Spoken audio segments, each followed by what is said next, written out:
वंदना में।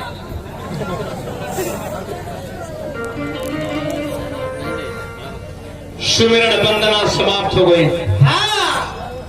दूसरा चरण का प्रोग्राम लेकर उपस्थित बानी जा।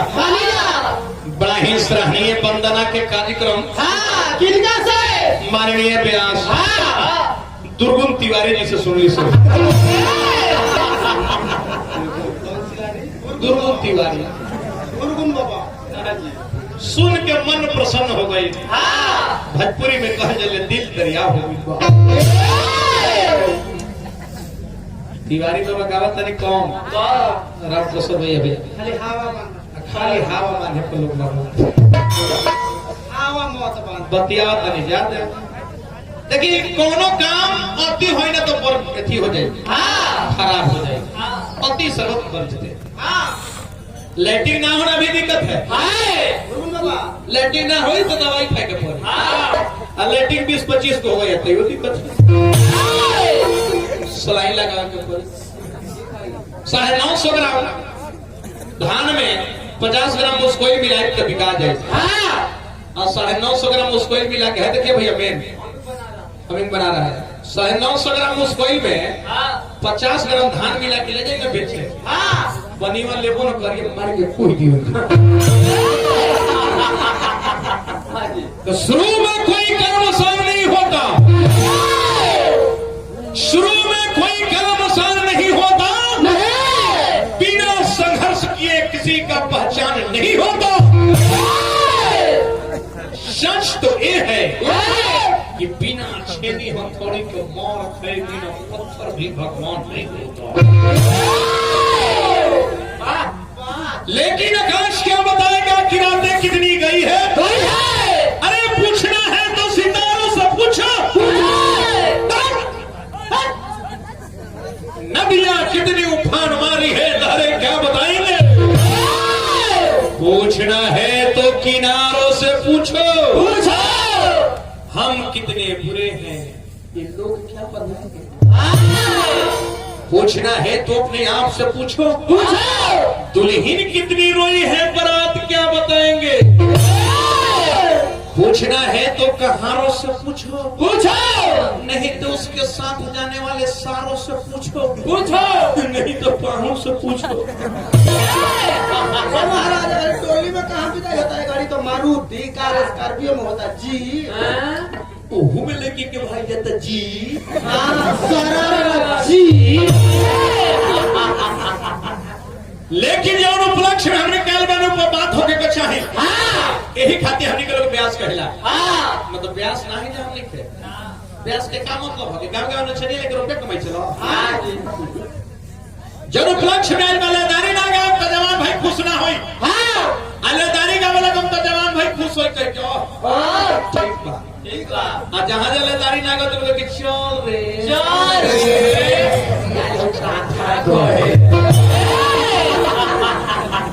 अल्लाहदारी हमने शुरू कर दो जवान भाई खूब हंसले।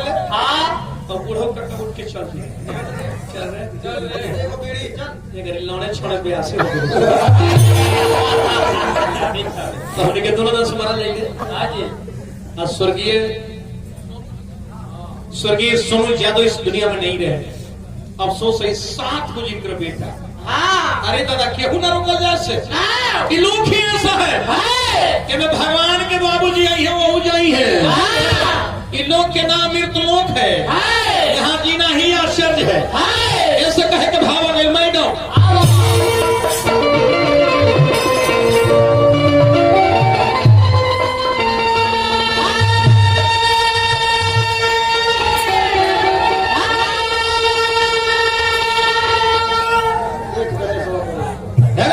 फिर हमारा हरिंदर सिंह जी को से 1000 रुपए के पुरस्कार। हरिंदर भाई तू और रही है न सको नहीं खाई।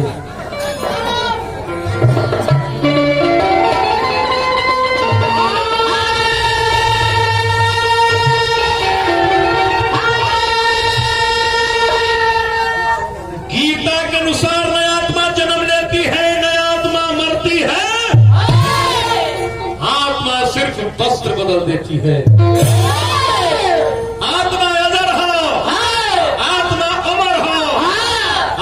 अविनाशी हो। ऐसे कहे के भाव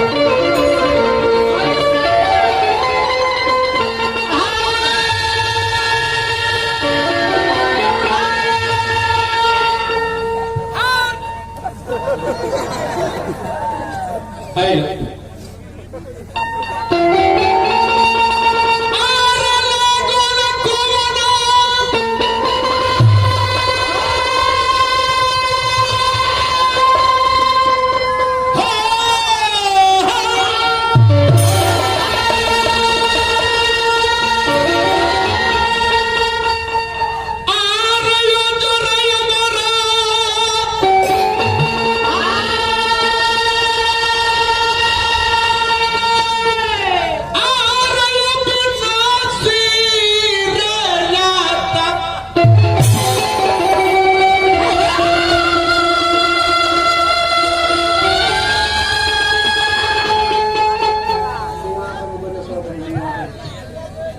कृषि मित्र प्रवेश से विराही के माध्यम से बहुत बहुत करके पुरस्कार हार्दिक नमस्कार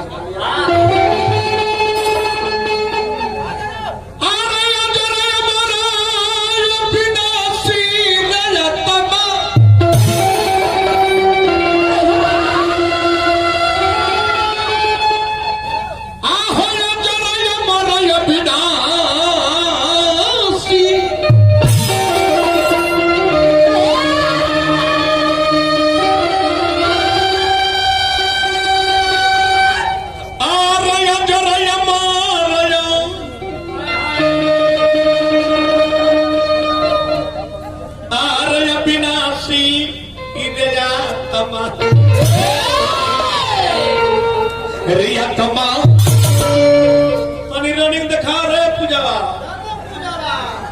रिया तमा अय्या जरन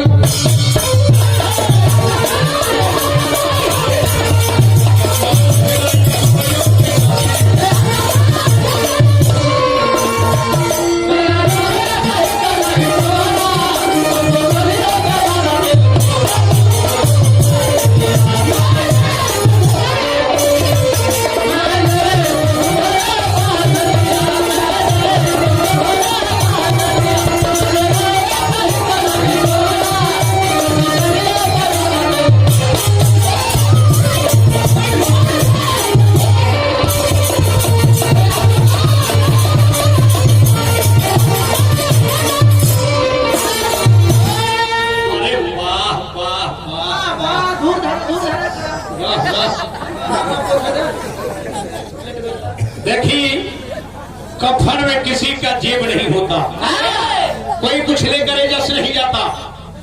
सोनू यादव कुछ लेकर गई नहीं जैसे दाना भी काट दिए जाएंगे आपको।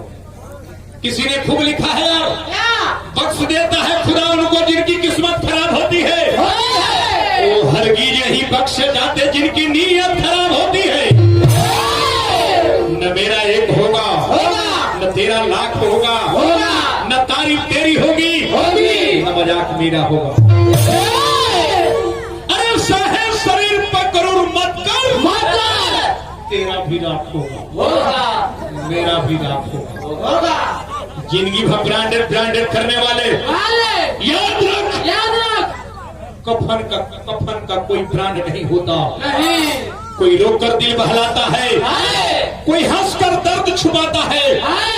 क्या करवात है कुदरत का, जिंदा इंसान पानी में डूब जाता है और मुर्दे तैर कर दिखाता है। मौत को देखा तो नहीं, शायद बड़ी खूबसूरत होगी, कम वक्त जो भी उससे मिलता है जीना छोड़ देता है।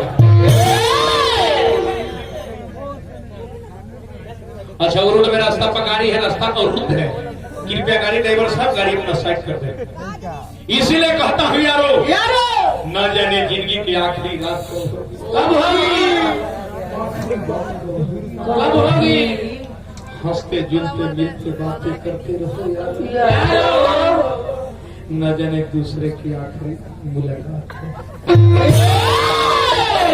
सिंगल मुर्गी।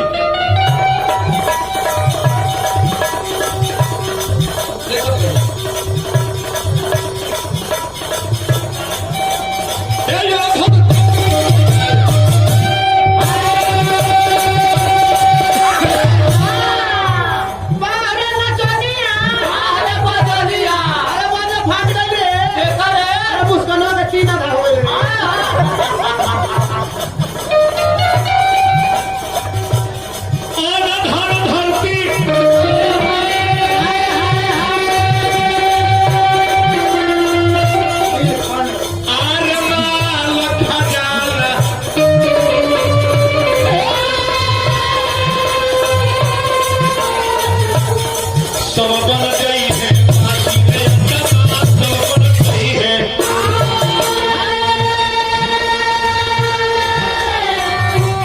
दुनिया में ना केहू रहल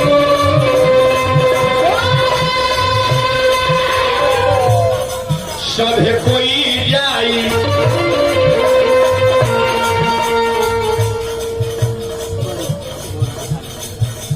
डॉक्टर बीके यादव किशोर जी बीके यादव डॉक्टर वीके यादव छतरपुर के माध्यम से बहुत बहुत रुपए के पुरस्कार हार्दिक प्रणाम बा आजीवन पद प्रति समर्पण है।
हेलो बैठे कम क्या दोनों को पचौनी दिखा दो दोनों मर्द मोगी को मार मारू ना कि लगता कि ऑडियो करावे छे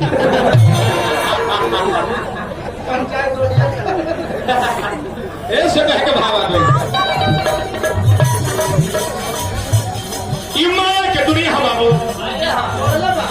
आई माया में खेला करे के बाद एही में कोनो व्यास कोनो निर्दांगना कोनो मुख्य अतिथि कोनो विशिष्ट अतिथि कोनो डॉक्टर कोनो डीएम कोनो पीएम कोनो सीएम बनल बा आ डरावा करके ऐसे चल जाए के बाद ऐसे हाई लगा